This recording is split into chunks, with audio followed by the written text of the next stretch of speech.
there seems to be like very good feedback on how you build your team and how good the experience is for the team members.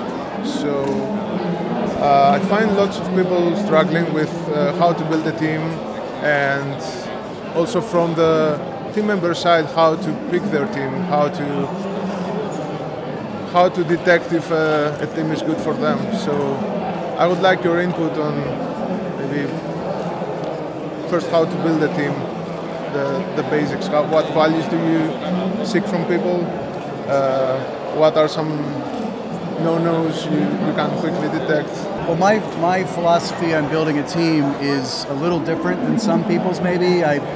This may not work for everybody, but when I build a team, I first look for technology skills. What am I trying to build it for? That's one piece of it, but it's not everything. I also look for people who are less experienced and people who are more experienced. I like to have a variety of that because I feel like you get different things. When you've been coding for 20 years versus coding for 5 years, there's different ways you look at things sometimes, and it's nice to have that diversity. Also, different technologies. I want not just one technology. I look for people who don't necessarily agree with me, who have a different point of view on things. While it's great for somebody to say, I love this, I love that, I love this, I agree with you, you're not getting another perspective. Yeah. So hearing a different perspective, but also being able to give that perspective in a nice, communicative way. We don't want to fight. You know, you want people who can talk things and learn. Also, just, I'll say diversity, but I don't mean necessarily just, you know, male, female, young, less experienced, everything else. I mean more about diversity of thought, diversity of culture, diversity of experience. We have people on our team, yeah, like Simona's got a background working for large companies, and they did some consulting.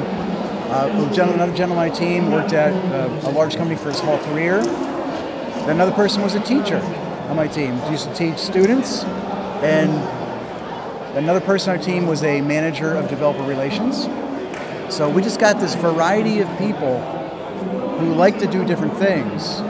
And in developer relations, I always tell my team, don't look at other people doing the job to figure out what you should do.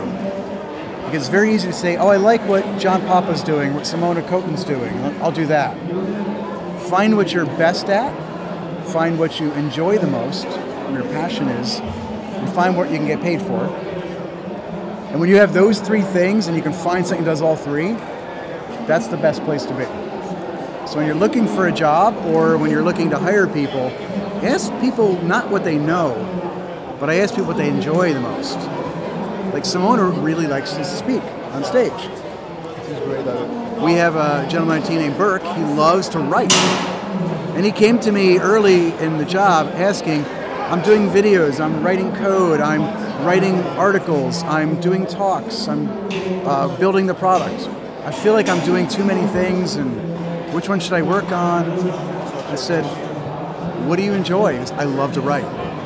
I go, honestly, you're a fantastic writer. Why don't you not do the other things? And once he started doing that, he was much happier.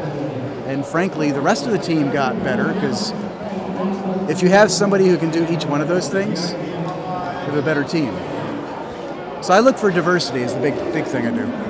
That's great. And you said about a teacher in your team, and I know that much of your value that you provide to the community comes from instructive training. So I would like your advice to somebody who wants to do that for a living. So how to start and which resources to look for and what's the best way to practice maybe? It's a good question. I think there's two kinds of talks. There are, and I say kinds because you look at the purpose. What is the outcome you want from teaching? If you want the outcome to be to teach, where I tell you something and you learn it and then you can go do it, or is the outcome that you want for you to go be inspired that I like this. I could talk about iOS Swift in 5 minutes, and maybe I can show you some ideas that speak to you and make you want to go learn it more. So one's more inspirational, motivational, and the other one's more real teaching, like sit down for 8 hours and open a book up. They're both good, but I think we mix them too much sometimes. It's very hard in a half an hour to teach anything, really. It's very easy in 5 minutes to inspire. So getting new ideas and things like that. What I recommend is starting by picking topics that you're confident in. Don't pick a topic you don't know. Pick a topic that you know. And I know it's common sense, but I see people all the time picking something that they don't know well, and then they get on stage and they don't feel confident, and they don't know what they're saying, and they're worried. And when you're speaking, a lot of it is eye contact, body language, your voice, and the topic. So working on how do you take something you know and convey that to somebody else. I would practice it at your work. I practice it at meetups. There's a program called Toastmasters. Have you heard of that one? That's where people go to learn how to speak. I read some books on the topic too. There's a great book I love. It's called Made to Stick. It's a very short book, and it's all about how some ideas get in your head, that like on commercials, and they don't leave you. Have you ever watched a commercial and you think about it like days later? It's why does that happen? And the book talks about very simple things. They're like, did they pull on an emotion for you? Was it something you felt inside? Is it a simple idea? If it takes you more than 15 seconds to explain it, you don't have more than 15 seconds in a commercial, right? So if you can't explain it to me in 15 seconds, like has anybody ever said to you, Tassos, how does Angular do change detection? If it takes you 20 minutes to explain it, you've lost them. It's like an elevator pitch, but for technology. And it doesn't mean you can't take longer, but so this book explains these things, and it really broke down for me a lot of things I used to think. I realized I was wrong. I don't need an hour to tell you how to do something. If I can't, in a talk, the most attentive somebody is in the first minute. Think about movies you've watched. You notice how movies today, the beginning scene is always very exciting. Like a James Bond movie. Dropping out of planes and fighting, and it's because they want to get you sucked in. If you look at movies 30 years ago, the opening 5 minutes was credits.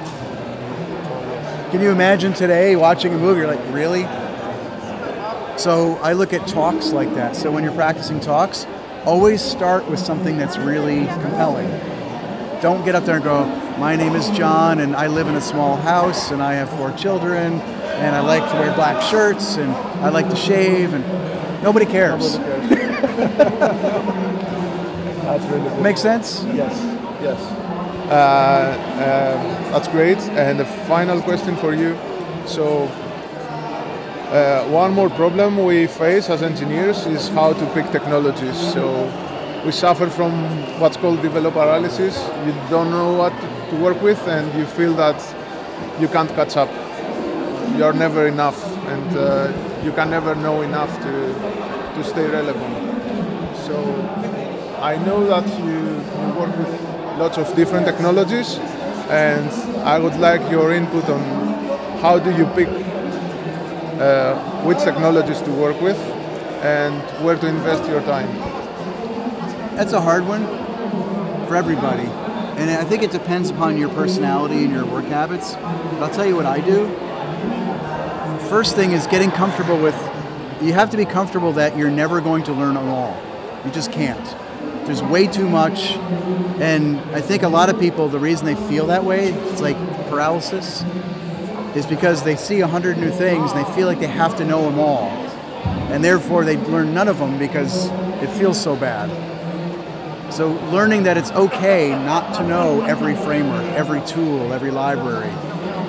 But then what I do is I try to pick 1 or 2 that speak to me, something I enjoy, even if it's not valuable at work, something I like to do.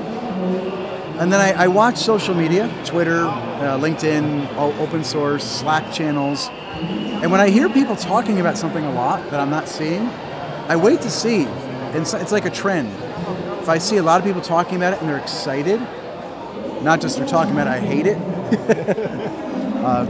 I start taking a look. I did this with NGRX recently, about 7-8 months ago. Didn't really get into it. It didn't solve a problem I had. I already had solved this problem with other things, but I knew a lot of people liked it. And after a while, I was like, okay, I think I need to make time and look at this. So I set aside time, and it was a month later. Set aside time to look, and I realized what people liked, what they didn't. I made my own opinion. And I think it's good to do, I probably learn 2 or 3 new things each year like this. It's easier if, like for me, I can try it. Reading about it, watching a video, I usually start there, but if in 10, 20 minutes I can't go write code, I usually leave it. So it's hard. I think you have to figure out what would make you interested in learning something new, and try that, and just be okay with the other 99 things not being there. Because you know what? Half of those won't be here next year. Yeah, so, more. Yeah.